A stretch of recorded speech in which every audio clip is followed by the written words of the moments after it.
Isang pulis at 8 miyembro ng Barangay Peacekeeping Action Team ang patay sa ambush sa La Castellana, Negros Occidental. Darito ang report.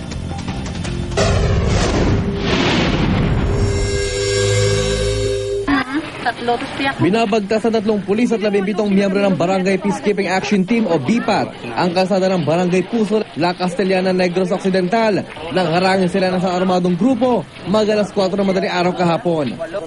Kwento ng isa sa mga miyembro ng BPAT, sakay sila sa isang truck nang biglang naglabasan mula sa tubuhan ang nasa 20 armadong lalaki at walang habas na namaril.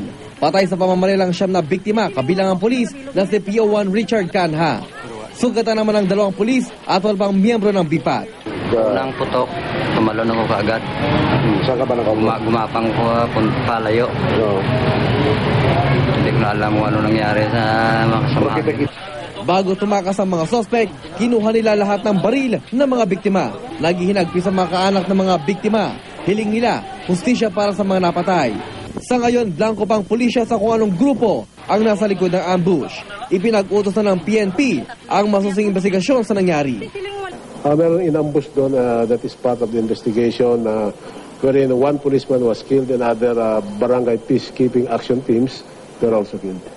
Para sa unang balita, Haji Rieta reporting.